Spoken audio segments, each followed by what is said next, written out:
18 update में आपका स्वागत है। मैं हूं आपके साथ में नुपुर जारोलीदेन। चलिए सबसे पहले देखते हैं हिंदुस्तान की खबरें 18 मिनट में। पीएम मोदी ने ब्लॉग लिखकर कांग्रेस पर निशाना साधा। ब्लॉग में पीएम ने लिखा, 2014 में लोगों ने वंशवाद पर ईमानदारी विनाश की जगह विकास को चुना। लोकसभा चुनाव के लिए बीजेपी चुनाव अभियान का आगाज 24 मार्च से करेगी चुनाव अभियान की शुरुआत। विजय संकल्प सभाओं के साथ होगी। 24 और 26 मार्च को बीजेपी देश भर में 500 स्थानों पर विजय संकल्प सभा करेगी। पीएम मोदी समेत कई केंद्रीय मंत्री करेंगे सभाएं। प्रधानमंत्री नरेंद्र मोदी आज शाम 4:30 बजे देश भर के 25 लाख चौकीदारों को संबोधित करेंगे। पीएम मोदी ऑडियो ब्रिज के माध्यम से उन्हें संबोधित करेंगे। पीएम इस दौरान चौकीदारों के संग होली के रंग साझा करेंगे। मैं भी चौकीदार अभियान के तहत वोटरों की नब्ज भी टटोलने का काम करेंगे। इसी क्रम में प्रधानमंत्री नरेंद्र मोदी 31 मार्च को वीडियो कॉन्फ्रेंसिंग के जरिए देश के लगभग 500 लोकेशन पर उन चौकीदारों से बात करेंगे जो मैं भी चौकीदार अभियान से जुड़े हैं। मणिपुर में बीजेपी पर निशाना साधते हुए राहुल गांधी ने पीएमओ का मतलब पब्लिसिटी मिनिस्टर ऑफिस बताया। पीएम मोदी के ब्लॉग पर कांग्रेस महासचिव प्रियंका गांधी ने जवाब देते हुए कहा, पीएम हमें जितना प्रताड़ित करेंगे हम उतनी ही हिम्मत से लड़ेंगे। प्रियंका गांधी के यूपी दौरे का आज आखिरी दिन है। गंगा की लहरों के जरिए प्रियंका गांधी का काफिला पीएम मोदी के गढ़ काशी पहुंचेगा। प्रियंका सबसे पहले पूर्व प्रधानमंत्री लाल बहादुर शास्त्री के आवास पर जाकर उन्हें श्रद्धांजलि अर्पित करेंगी। प्रियंका गांधी आज 80 घाट के बाद प्रियंका जलमार्ग के जरिए दशाश्वमेध घाट पहुंचेंगे और वहां गंगा पूजा के बाद बाबा विश्वनाथ के दर्शन करेंगी। इसी दौरान पिपलानी कटरा में कांग्रेस सदस्यता कार्यक्रम में शामिल होकर कई दिग्गजों को पार्टी ज्वाइन कराएंगी। माना जा रहा है कि पुलवामा हमले में शहीद के परिजनों से भी मुलाकात का शेड्यूल है। गोवा की बीजेपी नीति की नई सरकार का आज राज्य विधानसभा में शक्ति परीक्षण होगा। नए मुख्यमंत्री प्रमोद सावंत ने मंगलवार को कहा कि उनकी सरकार ने बुधवार को सदन में शक्ति परीक्षण करवाने के लिए कहा ताकि वो अपना बहुमत साबित कर पाए। जस्टिस पिनाकी चंद्र घोष देश के पहले लोकपाल बने। राष्ट्रपति रामनाथ कोविंद ने नियुक्ति पर मुहर लगाई। इसके अलावा लोकपाल समिति के 8 सदस्यों की नियुक्ति पर भी मुहर लगी है। संसदीय बोर्ड की बैठक के बाद पीएम ने प्रदेश के नेताओं से मंथन किया। पीएम ने सभी 25 सीटों पर कोर कमेटी के सदस्यों से फीडबैक लिया। बैठक में अमित शाह और रामलाल भी मौजूद रहे। मुख्यमंत्री अशोक गहलोत जोधपुर पहुंच गए। सीएम एक निजी होटल में कार्यकर्ताओं से मुलाकात करेंगे। जोधपुर पहुंचकर मीडिया से बातचीत में गहलोत ने कहा कि कांग्रेस सरकार में विकास संभव है। वहीं बीजेपी पर निशाना साधते हुए गहलोत ने कहा कि देश की जनता कांग्रेस के साथ है। यूपी में सपा बसपा गठबंधन का साथी नाम से नया लोगो जारी हो गया। सपा मुखिया अखिलेश यादव ने ट्विटर पर इसको लेकर बधाई दी। बिहार में महागठबंधन के नेताओं के बीच सीट शेयरिंग को लेकर सहमति बनी। जल्द ही इसकी घोषणा हो सकती है। लोकसभा चुनाव से पहले बीजेपी को अरुणाचल प्रदेश में बड़ा झटका लगा। सत्ताधारी बीजेपी के 2 मंत्रियों समेत कुल 14 नेताओं ने मंगलवार को पार्टी छोड़कर नेशनल पीपुल्स पार्टी में शामिल होने का ऐलान किया। एनपीपी में शामिल होने वाले बीजेपी के 14 नेताओं में राज्य के गृह मंत्री कुमार वाई और राज्य इकाई के पूर्व अध्यक्ष जारपुम गामलिन, पर्यटन मंत्री जारकर गामलिन का नाम भी शामिल है। फिलहाल बीजेपी के पेमा खांडू अरुणाचल के मुख्यमंत्री है। इस साल अरुणाचल प्रदेश में लोकसभा और विधानसभा चुनाव एक साथ 11 अप्रैल को होने हैं। उससे पहले एक साथ पार्टी के 11 विधायकों के एनपीपी में शामिल होने से बीजेपी मुश्किल में पड़ गई है। बीजेपी ने छत्तीसगढ़ में मौजूदा सभी 10 सांसदों को टिकट नहीं देने का फैसला किया। बीजेपी के महासचिव और प्रदेश प्रभारी अनिल जैन ने कहा कि पार्टी ने नए उम्मीदवारों को उतारने का फैसला किया। पूर्व सीएम शिवराज सिंह चौहान को विधानसभा सचिवालय ने विशेषाधिकार हनन का नोटिस भेजा। बजट सत्र के दौरान पक्ष विपक्ष में नोकझोंक हुई थी। शिवराज ने आसंदी पर टिप्पणी की थी। कांग्रेस ने लोकसभा चुनावों के लिए छठी लिस्ट जारी की। मंगलवार रात को जारी की गई लिस्ट में केरल और महाराष्ट्र की 9 सीटों पर टिकट जारी किए गए। लिस्ट में केरल से 2 और महाराष्ट्र के 7 उम्मीदवारों के नाम फाइनल किए गए। सीईसी इंचार्ज मुकुल वासनिक की तरफ से जारी की गई लिस्ट में मुंबई साउथ सेंट्रल से एकनाथ गायकवाड़ और शिरडी से बाबू साहब कांबले और रत्नागिरी सिंधुदुर्ग से नवीन चंद्र को टिकट दिया। एक दिन पहले ही कांग्रेस ने 56 उम्मीदवारों की 5वीं लिस्ट जारी की। अब तक कांग्रेस के कुल 146 उम्मीदवारों के नाम जारी हो चुके हैं। मसूद अजहर को लेकर पाक पर दबाव बढ़ता ही जा रहा है और अब यूरोपियन यूनियन में वैश्विक आतंकी की सूची में मसूद अजहर को शामिल कराने के लिए जर्मनी ने पहल की। जर्मनी ने मसूद अजहर को ग्लोबल आतंकी की लिस्ट में डालने के लिए दूसरे देशों से संपर्क किया है। अगर जर्मनी की पहल कामयाब होती है तो यूरोपीय यूनियन में शामिल 28 देशों में उसकी संपत्ति जब्त हो जाएगी और वह यूरोपीय यूनियन के 28 देशों की यात्रा भी नहीं कर पाएगा। प्रतिबंधित आतंकी संगठन हिजबुल मुजाहिदीन के सरगना सैयद सलाउद्दीन की जम्मू कश्मीर में 13 संपत्तियों को ईडी ने जब्त किया। सलाउद्दीन पाकिस्तान में रहता है और वहीं से अपनी आतंकी गतिविधियों को संचालित करता है। ईडी ने यह कार्रवाई सलाउद्दीन के खिलाफ चल रही टेरर फंडिंग की जांच के सिलसिले में की। कर्नाटक के धारवाड़ में एक निर्माणाधीन इमारत गिरने से 2 लोगों की मौत हुई और 6 लोग घायल हुए। इस इमारत के मलबे में दबे 37 लोगों को बचा लिया। ये हादसा धारवाड़ के कुमारेश्वर नगर में हुआ। बिहार के शेखपुरा के ढाब के स्लम एरिया में अचानक आग लगने से 100 झोपड़ियां जलकर राख हुई।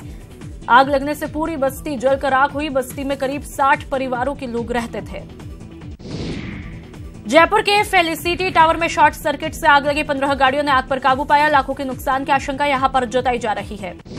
जोधपुर के सर्किट हाउस रोड पर सब्जी से भरा ट्रक पलटा। ये ट्रक ड्राइवर की लापरवाही से पलटा। बताया जा रहा है कि ट्रक अजमेर से आ रहा था।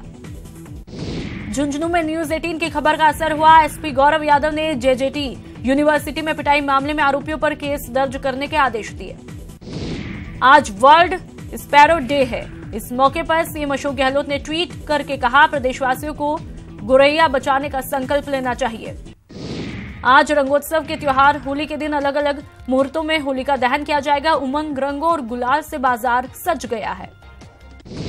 होली के महापर्व पर सीएम अशोक गहलोत ने प्रदेशवासियों को ट्वीट करके शुभकामनाएं दी। साथ ही डिप्टी सीएम पायलट ने भी प्रदेशवासियों को होली की शुभकामनाएं दी।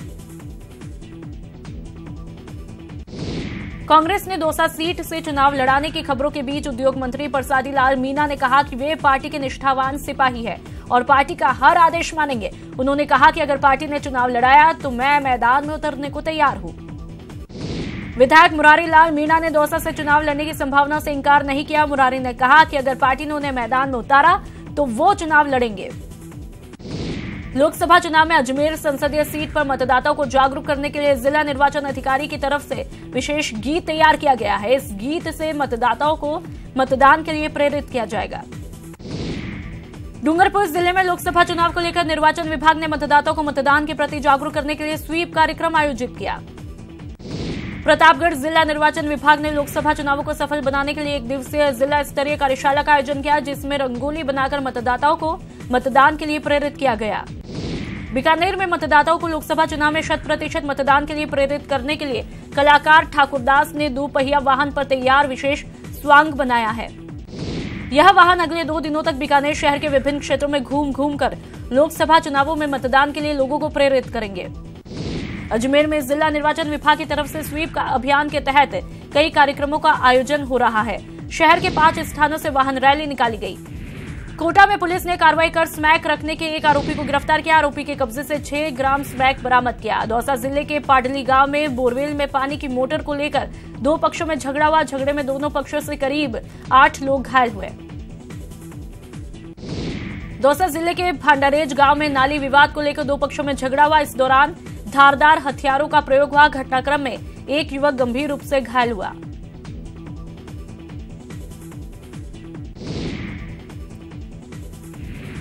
दौसा जिले के टिटोली गांव में आज सुबह सड़क किनारे युवक का शव मिलने से हड़कंप मचा। घटना की सूचना पाकर मौके पर पहुंची पुलिस ने शव को कब्जे में लिया। शव की शिनाख्त जगदीश मीणा के रूप में हुई है। जालोर के रोजला गांव में एक भाई शराब के नशे से अपने छोटे भाई सिर पर लाठी से वार करके हत्या की और पुलिस ने मामले के आरोपी की गिरफ्तारी की है। सीकर में पुलिस ने 7 बदमाशों को गिरफ्तार कर 315 बोर देसी कट्टे, 2 जिंदा कारतूस, 1 कटर मशीन, 5 लोहे के सरिये, बाइक की 2 चेन सहित कई अन्य औजार बरामद किए। कोटा में चोरों के हौसले इतने बुलंद हैं जिसकी बानगी एक बार फिर देखने को मिली। शहर के मकबरा सब्जी मंडी में चोरों ने दिन दहाड़े एक महिला का पर्स लेकर फरार हुए। चूरू के मोतीसर गांव में 40 साल के जेठ पर अपनी बहू से दुष्कर्म का मामला सामने आया। आरोपी ने महिला को बाइक से लिफ्ट देने के बहाने अगवा किया और फिर रेलवे ट्रैक के पास दुष्कर्म की वारदात को अंजाम दिया। अलवर के किशनगढ़ के बास कृपाल नगर गांव में सरकारी हॉस्टल में छात्राओं से यौन दुराचार के मामले में तीसरे आरोपी रामकेश शर्मा को आखिरकार पुलिस ने हरियाणा के पलवल से गिरफ्तार किया है। बहुचर्चित भवरी देवी अपहरण व हत्या मामले की कोर्ट में सुनवाई आगे नहीं बढ़ पाई और कोर्ट ने 25 मार्च को अगली सुनवाई के लिए तारीख मुकर्रर की है। करौली के टोटा भीम कस्बे के काजीपाड़ा में एक युवक ने दूसरे युवक पर छुरी से हमला किया। हमले में शानू कुरैशी नाम का युवक गंभीर रूप से घायल हुआ। अवैध हथियारों के खिलाफ चल रहे ऑपरेशन के तहत ईस्ट जिले के सांगानेर थाना पुलिस ने 3 बदमाशों को हथियारों के साथ गिरफ्तार किया। कोटा में एसीबी के हत्थे चढ़े पीडब्ल्यूडी के रिश्वतखोर एग्जीक्यूटिव इंजीनियर को कड़ी सुरक्षा के बीच एसीबी कोर्ट में पेश किया गया, जहां से कोर्ट ने आरोपी को न्यायिक हिरासत में भेजने के आदेश दिए। चित्तौड़गढ़ जिले में जब्त मादक पदार्थों को पुलिस लाइन में नष्ट किया। करीब 139 क्विंटल अफीम, टोटा चूरा, 11 किलो गांजा और 202 ग्राम ब्राउन शुगर को नष्ट किया गया। टोंक की निवाई थाना पुलिस ने इनामी बदमाश महावीर पटवा को गिरफ्तार किया। महावीर के खिलाफ प्रदेश के कई जिलों के थाने में हत्या, लूट, चोरी, मारपीट के 19 मामले दर्ज है। बीकानेर में शिक्षा विभाग के बाबू को रिश्वत लेना भारी पड़ा। यहां एसीबी की टीम ने कार्रवाई करते हुए 15,000 की रिश्वत लेते गिरफ्तार किया। जिला शिक्षा अधिकारी मुख्यालय का बाबू 20,000 की रिश्वत मांग रहा था। चित्तौड़गढ़ की कोतवाली पुलिस ने ठगी करने वाले 3 आरोपियों को गिरफ्तार किया। आरोपी लोगों को मोबाइल के माध्यम से झांसे में लेकर उसने मोटी रकम वसूल करते थे। अलवर की एनआईबी पुलिस ने होली को देखते हुए अवैध शराब बेचने वालों पर बड़ी कार्रवाई करते हुए एक अवैध शराब विक्रेता के पास 160 देशी शराब की बोतलों को जब्त किया। सिरोही जिले के आबू रोड पुलिस ने एक शातिर बाइक चोर को गिरफ्तार किया। उसके पास से 6 बाइक बरामद की। पुलिस चोर से पूछताछ में जुटी है। बीकानेर सदर पुलिस ने मादक पदार्थ की तस्करी करने वाले 3 आरोपियों को गिरफ्तार कर उनके पास से 11 किलो अवैध डोडा पोस्ट जब्त किया। धौलपुर के लेबड़ापुरा गांव में खेत में सिंचाई के पानी को लेकर 2 पक्षों में खूनी संघर्ष हुआ। इसमें पीड़ित पक्ष के 3 दर्जन से ज्यादा लोग घायल हुए। करौली के राजौर गांव में लापता युवती के मामले में नया मोड़ आया, जहां लड़की के घर वालों ने एक युवक पर अपहरण का आरोप लगाया था। वहीं लड़की अपनी इच्छा से युवक के साथ जाने की बात कह रही है। अनूपगढ़ में एक पटवारी को रिश्वत लेते हुए रंगे हाथों गिरफ्तार किया। अनूपगढ़ गांव का पटवारी अजय कुमार कई दिनों से रिश्वत की मांग कर रहा था। सवाई माधोपुर की विशेष अदालत ने आरोपी नाजिम कुरैशी को मंदबुद्धि नाबालिग से छेड़छाड़ के आरोप में 5 साल की सजा सुनाई। आरोपी गंगापुर सिटी का रहने वाला है। झुंझुनू पुलिस ने कार्रवाई करते हुए करीब 500 कार्टन अवैध शराब से भरा ट्रक जब्त किया। चेकिंग के दौरान ट्रक अवैध शराब भरकर जा रहा था। शक होने पर पुलिस ने रुकवाकर ड्राइवर से पूछताछ के बाद ट्रक को जब्त किया। झुंझुनू के जेजेटी यूनिवर्सिटी में बीएससी में पढ़ने वाले 2 छात्रा स्टाफ के लोगों ने बदसलूकी की। उसके बाद दोनों युवकों की पिटाई की। जयपुर में कोल्ड स्टोरेज मालिक की दादागिरी सामने आई, जिसके चलते राजस्थान के 247 व्यापारी परेशान हैं। परेशानी के चलते व्यापारियों ने कोल्ड स्टोरेज के बाहर प्रदर्शन किया। भरतपुर के अवार गांव में एक दुल्हन का अपने ही ससुराल में चोरी करने का मामला सामने आया। दुल्हन अपने ससुराल वालों को खाने में नशीला पदार्थ खिलाकर लाखों रुपए के जेवरात और नकदी लेकर फरार हुई।